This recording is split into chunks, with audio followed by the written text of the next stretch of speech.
Fascist সরকারের অধীনে রাজনৈতিক বৈষম্যের শিকার হয়েছে।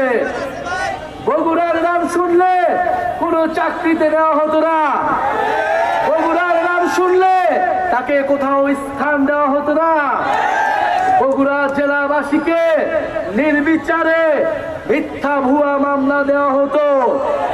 প্রিয় বন্ধুগণ, সমান সুযোগ পাবে। আমরা কোনো বিশেষ সুবিধা চাই না, আমরা কোনো বৈষম্য চাই না।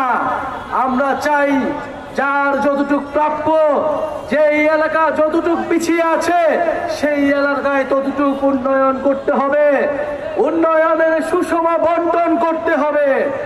আমরা জানি এই বগুড়া একটি ঐতিহাসিক অঞ্চল। এই মহস্থানগড়, এই পুণ্যনগর থেকে বঙ্গ সভ্যতার যাত্রা শুরু হয়েছিল। আজকে যেই সভ্যতার পাদস্থলে আমরা দাঁড়িয়ে আছি, কিন্তু দুঃখের বিষয় এই এলাকা দেখলে কেউ বলবে না এইখানে এক সময় সভ্যতার সূতিকাগার ছিল, এই এলাকা এক সময় শিক্ষা দীক্ষা জ্ঞান বিজ্ঞানে পুরা পৃথিবীর মধ্যে একটি বিশেষ এলাকা হিসেবে পরিচিত ছিল। আমরা বগুড়ার সেই হারানো ঐতিহ্য ফিরিয়ে আনতে চাই, হারানো ইতিহাস সংস্কৃতি ফিরিয়ে আনতে চাই। প্রিয় বন্ধুগণ, আমরা দেখতে পাচ্ছি বগুড়া এলাকার যে সিটি কর্পোরেশনের কথা থাকলেও বগুড়া এলাকার অপরিষ্কার অপরিচ্ছন্নতা এখানে নাগরিকদের ভোগাচ্ছে, নাগরিকরা নানান সুবিধা থেকে বঞ্চিত হচ্ছে। আমরা চাই অনিত বিলম্বে বগুড়াবাসী যাতে সকল নাগরিক সুবিধা পায় সেই ধরনের ব্যবস্থা নিশ্চিত করতে হবে। জাতীয় নাগরিক পার্টি বগুড়াবাসীর সকল নাগরিক সুবিধার জন্য লড়াই করবে। প্রিয় বন্ধুগণ, আমরা এই বগুড়ায় এসে শুনতে পেয়েছি যে এই বগুড়ার প্রশাসন নিরপেক্ষ আচরণ করছে না।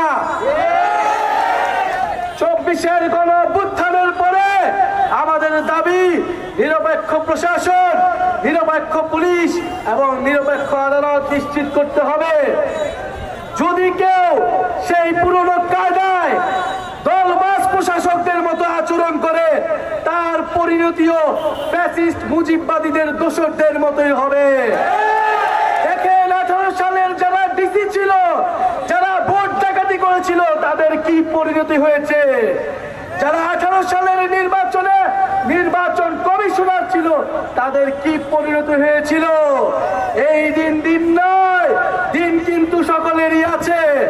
এই গণঅভ্যুত্থানের 1 বছরের মধ্যে যদি আপনারা ভুলে যান ছাত্র জনতার ক্ষমতা কতটুকু, তাহলে আপনারা আবারও ভুল করছেন। এই বগুড়ায় কোনো দলবাজ প্রশাসকের, কোনো দলবাজ পুলিশ অফিসারের স্থান হবে না। বগুড়ার প্রশাসককে, বগুড়ার পুলিশ, বগুড়ার আইন আদালতকে নিরপেক্ষ আচরণ করতে হবে, গণমানুষের পক্ষে থাকতে হবে, কোন দলের পক্ষে থাকা যাবে না। প্রিয় বন্ধুগণ, গণঅভ্যুত্থানের পরে আমরা বলেছি লাগবে নতুন আইন কানুন লাগবে। আপনাদের পুরনো খেলায় আমরা অংশগ্রহণ করব না। আপনাদের আমরা পুরনো খেলায় কোনো নতুন প্লেয়ার হইতে আসি নাই, আমরা খেলার নিয়ম বদলায় দিতে এসেছি। খেলার নিয়ম বদলাতে হবে, রাজনীতির নিয়ম বদলাতে হবে। ভালো মানুষদের, গ্রহণযোগ্য মানুষদের, যুব সমাজকে এগিয়ে আসতে হবে বাংলাদেশের হাল ধরার জন্য, বগুড়ার হাল ধরার জন্য। প্রিয় বগুড়াবাসী, আমরা আজকে স্মরণ করছি এই বগুড়ায় যারা গণঅভ্যুত্থানে অংশগ্রহণ করেছিল, গণঅভ্যুত্থানে শহীদ হয়েছিল, গণঅভ্যুত্থানে আহত হয়েছিল। আমরা শুনতে পেয়েছি আমাদের আহত ভাইরা এখনো ভালো চিকিৎসা পায় না। এটা হতে পারে না। গণঅভ্যুত্থানের 1 বছর পূর্ণ হয়েছে। শহীদ পরিবারদের পাশে দাঁড়ান, তাদের মর্যাদা দিন। প্রিয় বগুড়াবাসী, এই জুলাই পদযাত্রা জেলা থেকে জেলান্তরে ছড়িয়ে যাচ্ছে, গ্রাম থেকে গ্রামান্তরে ছড়িয়ে যাচ্ছে। নতুন দল এসেছে, নতুন নেতৃত্ব এসেছে। আপনাদের সামনে বিকল্প এসেছে, যেই বিকল্পের খোঁজে আপনারা গত 54 বছর ধরে খুঁজেছেন, সেই বিকল্প নেতৃত্ব আপনাদের সামনে হাজির হয়েছে। সবাইকে জানিয়ে দিন, এই বগুড়াতে এই বাংলাদেশের দল কেবল একটি নয়, দুটি নয়, নতুন দল এসেছে, টালবাহানা হচ্ছে। আমরা স্পষ্টভাবে বলতে চাই, আজকের এই বগুড়া থেকে জুলাই ঘোষণাপত্র অবশ্যই হবে। জুলাই কেবল কোনো আবেগের বিষয় নয়, জুলাই আমাদের রাজনৈতিক ইস্তেহার। এই জুলাইয়ের পথেই আগামীর বাংলাদেশ পরিচালিত হবে।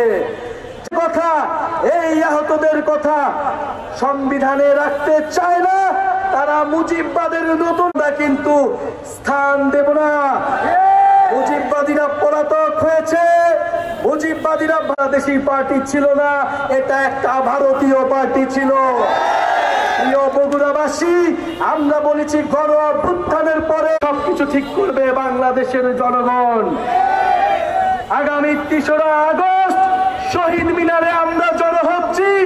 জুলাই হবে, বিগত বছর যেরকম এক দফার আমরা ঘোষণা দিয়ে ফ্যাসিবাদী ব্যবস্থার পতন ঘোষণা করেছি, এবার আমরা নতুন বাংলাদেশের সূচনা ঘোষণা করব। শহীদ মিনারে দেখা হবে, নতুন বাংলাদেশের শপথ হবে। জাতীয় নাগরিক পার্টি বাংলাদেশের নতুন রাজনীতির সূচনা ঘটাবে। আপনাদেরকেও মনে রাখতে হবে, এখানে যারা স্থানীয় সংগঠক আছেন, আমাদের শাকিব মাহাদি ভাই আছেন, আমাদের এখানে জাতীয় যুব শক্তির নেতা কর্মীরা রয়েছেন, শ্রমিক উইং এবং বগুড়ার ছাত্র সমাজের ছাত্র সংসদের নেতা কর্মীরা রয়েছেন। তাদেরকে বলতে চাই, জনগণের পাশাদের প্রত্যেকটি সমস্যার সমাধানে আমরা থাকব। আমরা বিদায় নিব আজকে। বিদায় নেওয়ার আগে শেষ 1 মিনিট আপনাদের সাথে স্লোগান মিলাতে চাই। আপনারা কি স্লোগান দিবেন? ইনকিলাব ইনকিলাব, এনসিপি এনসিপি, ক্ষমতা না জনতা, ইয়া প্রশ্ন সংগ্রাম, দালালি না রাজপথ, আবু সাইদ মুগ্ধ, শেষ হয়নি যুদ্ধ। গণঅভ্যুত্থানে কোনো পার্টি আছে? বগুড়ায় কোনো পার্টি আছে? শাকিব ভাই কোনো পার্টি আছে? তো সেই পার্টি